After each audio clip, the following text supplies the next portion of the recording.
We are ready to roll. We're going to be on page 267. It's going to be section 5, chapter 3. The love and fear of Hashem.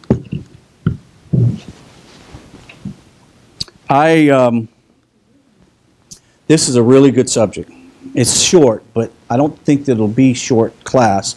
But the subject is very brief, but to me very profound. May Hashem's loving kindness be expressed through the words of the Ramchal, and may we all treat it with the respect that it much deserves to be treated. And thank God that we have these great sages that give us these amazing words. We've made this statement before. I think we've all heard this statement, probably even said it ourselves. You do what you love, right? You do what you love. If you like something, you enjoy it, you do it. That's just bottom line how it works. That's how addictions get their great spread in life. If you like doing something, you do it, and you love doing it. And no matter how much you would tell people, I really don't love this, but I just do it, it doesn't make sense. You like it. If you didn't like it, you wouldn't do it.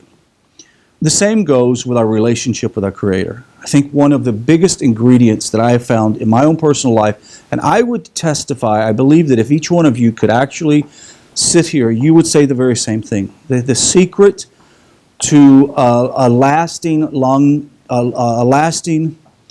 deep relationship with the Creator, one that is consistent and strong, is to fall in love and be in awe of your Creator.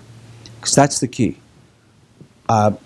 We've all been around for a while, and we know there are a lot of people who don't seem to have the same passion and connection that you have with the Creator. And I'm not sure that one needs to have some heightened, high emotional status to say that they have a good relationship with the Creator.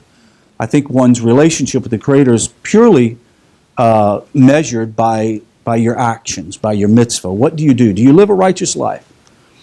I talked to a young couple, and that he says they're older than dirt. I don't know how old, I didn't ask. But they have been B'nai Noach ever since Vendel Jones, back in the 80s or so. And he said they'd pretty much kind of lost contact with the group. They're up in Kentucky, out in the middle of nowhere. As a matter of fact, they live very close to where my grandparents were raised and born. And he says, I just don't know if I'm that good of a person. I said, why would you even say that? And he says, well, I don't have a community. We don't have people we hang around with. It's just my wife and I in our house. And I said, look, you don't undersell yourself, because the Creator hasn't undersold you. I said, you guys have literally been searching for Hashem your entire life, have you not? He goes, oh yes, absolutely. And they'd been seeing the TV videos and they loved it, and that's why they wanted to talk to us. And you could hear the virtue, and you could hear the zeal that they had to connect to God. And he had this stroke, so he had a hard time talking, and yet you could hear this great just awe and passion for Hashem. And they are telling me, oh, I thank you for taking time to talk to us. And I'm thinking, no, thank you for calling me. Because what they don't know is to hear these, what I call veterans of spiritual war, of connecting with Hashem, born and raised in Kentucky in traditional homes, to find themselves breaking out of that and breaking all of the norms to connect to Hashem at that level. What a beautiful thing. And it should encourage all of us to know that there are many thousands of people, and I want to encourage those people who watch the video and will study with us the love and fear of God, that this is the secret ingredient to having a successful relationship with God. And there are others, trust me, there are other people who connect to God on the intellectual level. I mean, that's just the way they are. They're more analytical. I don't know, what's some other words for it? more technical, and they maybe like to get into the whole technical side of linguistics, etc. That's fine. But I can tell you one thing for sure. The one thing that has always kept me on track is my love for my God. But I think I also have a blessing, and I think that many of you have the same one, is I had love of my parents that kept me in line as a young man, right? My love for them and didn't want to upset them. It wasn't because I was a saint, okay? I just didn't want to disappoint my father. And I think that's the way that we are. I think that all B'nai Noach, that's the way you guys are. You're an amazing group of people that you live these righteous lives not because you're scared of going to hell. I mean, it's a noble thing to do it because you don't want to go to hell, but come on, really? How long is that going to last? It'll last until you lose your fear of Hashem.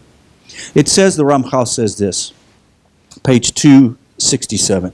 He says, we have already explained how the love and fear of God are the particular concepts that bring a person nearer to his great Creator and form a bond of attachment that refers to the true love and fear, namely of God's name and awe of His greatness, rather than the love of His rewards and fear of His punishments. Let me say this. This is what the B'nai Noach / Ger, the righteous Gentile, whatever if you want to call us, this is what sets this group of people worldwide apart from many of those who have been from birth. And that is, you've never walked this out because you were looking for a great reward. It's immaterial. Am I right? It's just been immaterial. It's only maybe a sight. You know, I've actually had rabbis say, well, you know, the righteous non-Jew, they can't do mitzvahs for reward. They don't get it. They don't get rewards for it. I'm like, that's not why we serve Hashem. Now, I want to tell you something that's going to be hard to believe, and especially to those people who are not connected directly to this community. I'll make a statement a little bit. And when I do, you're going to think, whoa, it's a little big. But I want you to understand how special this group of people, how special they are in the nations. I don't think that they understand how special they are. You don't understand how special you are. And the reason why I say that is you have a special connection with Hashem because you've come from a long ways. You come from a long journey trying to connect to Hashem against all odds. You have managed to maintain and to cling on to Torah against all odds, against people saying you're not good enough, you're not righteous enough, you're not whatever enough. And you continue to hold steady. He says that when one stands in awe before God's greatness, he is purified of darkness associated with his physical body and is enveloped by the divine presence. The greater this awe, the greater the purification and envelopment. The highest level is when one attains the ability to feel awe constantly being surrounded by the divine presence always. Now someone would say, is that someone that is too heavenly minded to be any earthly good? How's it go? To be too heavenly minded to be any earthly. Yeah, to be any earthly good. So does that sound like one of those people? Well, I'm sure that there are people like that. I would say that there were some great chachams in Judaism that were so heavenly minded that people couldn't even understand them. And there's one story that I heard that of one great rabbi that didn't talk to anybody. And he didn't talk to his children, didn't talk to his family. He would study all day. He would come in, he would study a little bit, go to sleep at night, get up in the morning, leave and study. He never talked to his children except every Shabbos, right before Shabbos, he would let one of the children walk with him down the path where he was going to, wherever he was going to go or pray or whatever. There, they could be with him. But he didn't talk too much. He was so much in the clouds in his thinking. I think the world needs those kind of people. But this is not what it's talking about. What this is talking about is talking about an individual, and there are a lot of people like this in the nations right now. And when the people that watch this video, when they hear this, they're going to know, that's me, okay? You're going to realize what is so profound about your relationship with God is that one day you stood before God and you recognized His greatness through Torah. Torah did something to you that changed you, almost like mysteriously, DNA, metabolically, whatever you want to call it, spiritual core level, something changed you when you heard the words of Torah.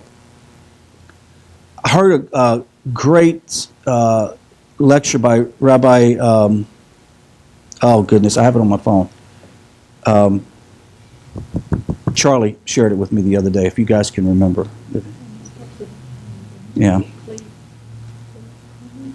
Yeah, Cleverman or something like that, yeah. But he talks about how Torah was created by the scroll. If you can think, you take the physical Torah scroll, and if it's, metaphorically, Hashem like points the Torah scroll and goes, darkness and light, right? And then plants, right? Animals, fish of the sea, right? Huh? Yeah, like a zapper, like a laser Torah zapper. Torah saber, there you go. Because he didn't have a voice. What was the voice? It was actually Torah. It was the Torah itself, the words of the Torah. He says, but transformation takes place in a human's life when we take the Torah, instead of pointing it that way, and point it this way. And begin to radiate within ourselves the words of Torah. It changes you at a subatomic level. To hear the voice of the woman that called me from Maryland or wherever she called from, to hear her weeping on the phone and says, you know, it's amazing. A long time ago, my husband and I began to study and read the words of the Torah. It's just so changed our life. I mean, she's like weeping. I'm like, she's trying to tell me something that we've known for a long time and seen and operate. But you never get tired of hearing somebody tell about how Torah has changed their life. How has it changed life? Because somewhere in the process of reading about Sinai, reading about Abraham Avinu, reading about the great patriarchs of faith, reading about Joseph, reading about his struggles in prison to rise to great power, something happens in which you realize it's not only a great people, but a great God. Something changes and you begin to develop an awe. And the darkness that is associated with this physical body that you've had since you were born is enveloped by the divine presence. Enveloped by the divine presence. And you get so excited you want to tell everybody about, oh, this great understanding. And they're going, you're crazy. And why? Because they're still in the darkness. Right? They're the blind person. You can't help them. So let's go on. It says, the greater this awe, the greater the purification and envelopment. So, how do we perfect ourselves and purify ourselves? By getting more Torah, by receiving more Torah in our life. It says the highest level is when one attains the ability to feel awe constantly, being surrounded by the divine presence always. This was the perfection attained by Moshe, and our sages teaches us. With regard to Moshe, fear of God was a small thing. As a result of constant awe, Moshe was continuously surrounded by the divine presence. One of the first concepts that really had a major impact in my life, and I think that I can remember Sandy and I and a couple of people talking about this years ago, and that was when I recognized that the true dwelling place of God is not a synagogue. It's not a building. It's realizing that wherever I am is a sanctified place. Wherever I am in the world, it's sanctified. Why is it sanctified? Because I am the dwelling of God's divine presence. And if I know that and recognize that, and I live my life accordingly, that means that I live at the highest level of moral principle, of musar, of ethics, etc., great character. If I do that, then I am in the presence, God's divine presence, 24/7. If I guard my tongue, if I refuse to do anything that causes darkness to come in, then I'm living in divine presence. You are living in God's divine presence all the time. Now, when we hear it says the great sages, as a matter of fact, I believe as the Ramchal says in his other book, the Path of the Just, that your anger causes you to lose your Torah. What does that mean? That means the power of rectification and transformation can immediately be shut down and pushed away through our anger or through whatever other bad character trait there is. We talked about that a few days ago. It says true awe is very difficult to attain. To the degree that one does attain it, got to put my glasses on, it has the power to purify and sanctify, as mentioned earlier. Feeling awe of God is particularly important while studying Torah and performing commandments. For the learning and observance cannot serve their ultimate purpose without it. But before you go on, Yes, please. back up. I don't understand this sentence. With regard to Moshe, fear of God was a small. Oh, beautiful, beautiful, beautiful. I'm glad you mentioned What that. does that mean? So the question was asked, and it's in I think it's in the first paragraph, second paragraph, toward the end here. It says, as a result of constant awe, Moshe was continuously surrounded. Oh, this next one says, with regard to Moshe, fear of God was a small thing. This is great. This is so good. I want to keep them to myself, but I can't. So here we go. Moshe had so much awe that the fear of God didn't mean anything. I want to try to say this again. It's so much awe and love for God. Like, he's incredible. He's above all things. He is all things. Everything exists because of him. He had such awe that fearing God wasn't that big of a deal. We'll go back to the statement that I said in the beginning. How many of you actually do righteous acts because you're fear of God or because you love him?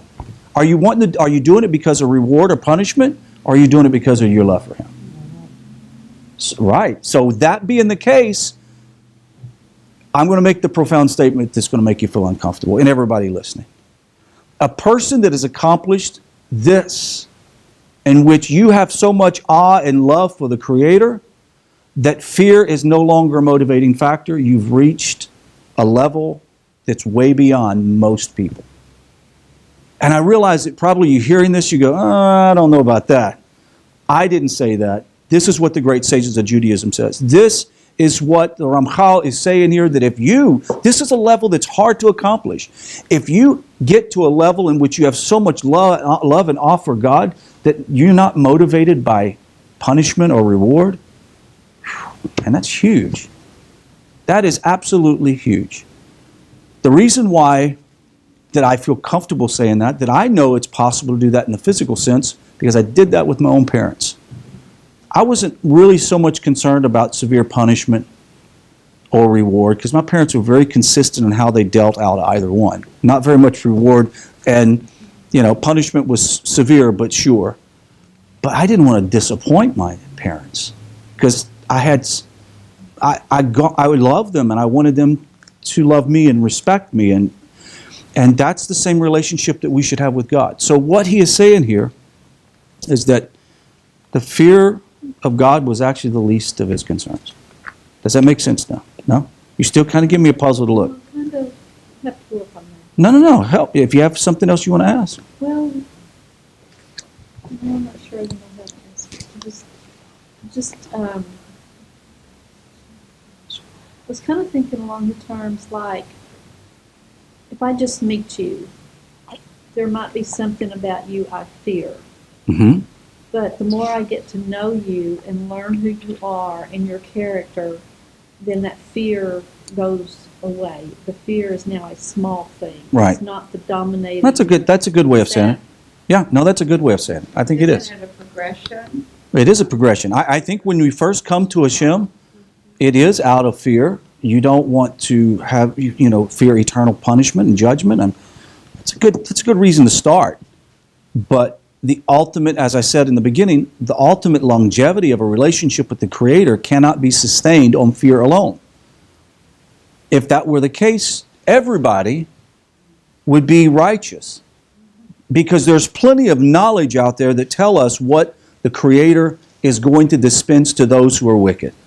I mean, it's absolutely clear what he's going to do. And there are plenty of great rabbis that are teaching messages that will blister you when you hear what judgment comes upon a Jew or even a righteous non-Jew who lives a wicked rasha life, a wicked life. There's enough information out there. If fear was the motivating, if fear kept you always online, it would keep some people going, but it doesn't. Yes, ma'am. You know, after we wash our hands in the morning, after saying modern. You have to speak up so people can hear you. After we wash our hands in the morning, those of you. NETIV. Yes. Mhm. And after we say modern, Mm-hmm. we say the beginning of wisdom is the fear Right. of Hashem. Right. The Beginning. beginning of wisdom. So that's the first step, Right. is the fear. Right. Then you have wisdom, not just wisdom of who you are Right. and your surroundings, but wisdom of who Hashem is. Right. And it's also Like you said. fear is where you begin to receive the wisdom that comes from Torah. Right. The more wisdom you gain from Torah, and after you gain awe and love for God, then the fear part is, hopefully if you've progressed, the fear part is not a big deal. Now, I'm not here saying that we don't fear the Creator, okay? Because that's not what we're talking about. We're talking about we're not motivated by our fear of the Creator. We're motivated by our love and devotion to Him. That's pretty clear. Can we move on, or you have something? Okay. So let's go to the second paragraph, which would be the last section in the love and fear of God. Love is the thing that binds and attaches man to his Creator, increasing his spiritual strength and enveloping him with aura of the divine. The main element of such love is the joy in one's heart, the flaming of the soul before its Creator, and devotion of all of one's powers to sanctify God's name and fulfill His will. As we have already discussed these concepts in their proper place, and there is no need to repeat them again in length, included in these segments in belief in God, particularly trust Him through heightened one's sensibility in areas such as these, man becomes more closely bound to the Creator and strengthen his attachment and holy light. I find it interesting that the most important to me, right? The most important subject discussed in this book is seemingly so far the shortest section. But he states why. He states why.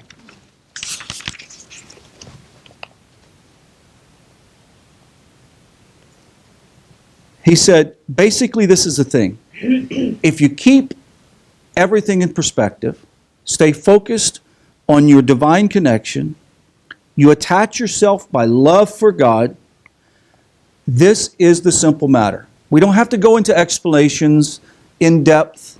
You can go into analysis of the subject matter. How do you love God? What do you do? But bottom line, we all know if we have anybody, we have somebody in our life we love, right? I think everybody does. We all know in the physical sense what is the byproduct of true love for another human being. It's closeness, period. You're just not going to get around it. It's knowledge. You're going to immediately gain knowledge from that relationship. It's also growth. You grow physically and spiritually and emotionally when you're connected to a person. So connecting to Hashem with love is the way to go. Now, let's, in closing, talk about some challenges to this for some people. What happens if you're raised in an extremely abusive home in which your father abused you? Do you think you would have problems connecting to Hashem with love? No. What about a spouse that's been abused by, especially a male figure? This is a big one. I think a male that's very abusive can destroy the soul of another human being, a child. I often deal with individuals that have been raised in very abusive homes. And particularly, I know someone that suffers from a tremendous amount of mental difficulties. because of sexual abuse, because of verbal abuse from his entire family. And this is a young man that is attempting to connect to God now as an adult. And it's very, very difficult. He can trust hardly anybody. Even the people that wants to help, he finds hard to trust them. Because the people that were closest to him, father, mother, uncles, aunts, were people who abused him. It breaks my heart to know. Now, in some way, we know in Judaism, what we learn is that, unfortunately, this happens to be his tikkun for his neshama. For some reason, he has to go through this level. But he must understand that the reward waiting for him in Olam Haba, the reward that Hashem is going to give him is going to be tremendous. Because he does have a deep yearning. He really does want to do right. The problem is he has all of these things that he's still filtering life through all of this abuse. And it's difficult. What happens to a person who has never had intimate, pure relationships? For them to try to discover an intimate, pure relationship with the Creator of the universe whom they cannot see or touch, can be difficult. But I think the key is, and we'll bring this as a closing illumination for that person. Connect yourself with Torah. And the reason why I say that is really the only physical thing that we can touch, read, and commune with that is divine. That's it. God only gave us his Torah. Other than that, he's veiled himself back at many, many levels back. And as you study Torah and as you develop that beginning of wisdom, the fear of God, as you develop that, and the more Torah you study, the more illumination that comes, the more illumination comes, the more those filters begin to open up avenues of the Creator shining through to you. And at that point in your life, one day you're going to wake up. One day you're just going to snap to and say, I cannot believe how much I truly love God. And there's nothing in the world that's going to stop me from loving the Creator. Nothing in the world. If no one else in the world will love Hashem and serve him with all their heart, it's going to be me. If Tom decides to quit, and Jason decides to quit, and Joseph decides to quit, I'm not quitting. And I think all you guys have the same attitude. If you were the only one, would you throw in the towel? No. Why? Because we have a relationship with God that we believe that is endured, that will endure for eternity. And moreover than that, it's a relationship that lasts and it will be consistent. No one can knock me off of my Emunah train. No one. No one is going to knock you off the Emunah train, the faith train, knowing that you can trust God and knowing that he will be faithful to us. The closer that we get to him, the greater the reward. Not only in our spiritual, our peace, our shalom, but also there are physical rewards to being close to Hashem. Because Hashem wants to do good for those people who serve him. He is a good master. He's a good master of the universe. That concludes this shiur. We're going to go in. The next subject is quite long. It's Shema and its blessings. And I want to save it for another week, for next week. So if there's any questions, now would be the time to share. Thank you, the Hauser family from Maryland. Thank you guys for watching tonight. I really appreciate it. Any questions? Live stream, if you guys go ahead. We'll see you guys. We'll keep Facebook on for a little bit. Any questions, comments? Now would be the time to share.